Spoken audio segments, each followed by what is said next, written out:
This verse instructs believers to help one another in righteousness and piety, but not to cooperate in sin and transgression. It emphasizes that sacred symbols and pilgrim rites should be honored, and that past hostilities shouldn't lead to further transgression. Cooperation in goodness. Example from the Quran. The story of Prophet Musa and Harun, Moses and Aaron, demonstrates this.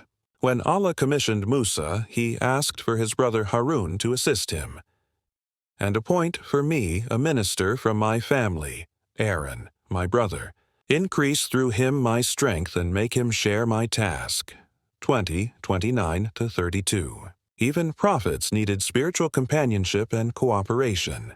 The prohibition of cooperating in sin. Example from the Quran.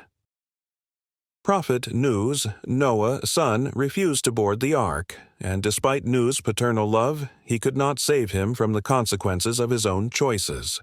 When Nuh called out to Allah about his son, he was reminded, "He is not of your family. Indeed, he is one whose work was other than righteous."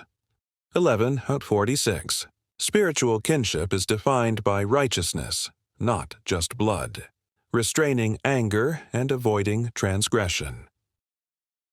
Example from the Quran.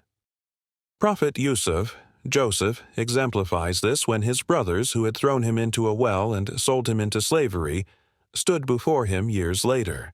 Instead of revenge, he said, "No blame will there be upon you today. Allah will forgive you, and He is the most merciful of the merciful." 12:92. He transformed potential transgression into forgiveness. Taqwa, God consciousness, as the foundation. Example from the Quran. The story of the two sons of Adam illustrates this. When one threatened to kill the other, the righteous son responded, "If you should raise your hand against me to kill me, I shall not raise my hand against you to kill you. Indeed, I fear Allah, Lord of the worlds." 5:28. His taqwa prevented him from reciprocating evil. Practical spiritual lessons. This verse teaches that authentic spirituality manifests in building communities of mutual support, rather than isolated individualism, principled loyalty, that distinguishes between supporting people and enabling wrongdoing, emotional mastery, over anger and the desire for revenge, inner accountability, to God that governs all external conduct,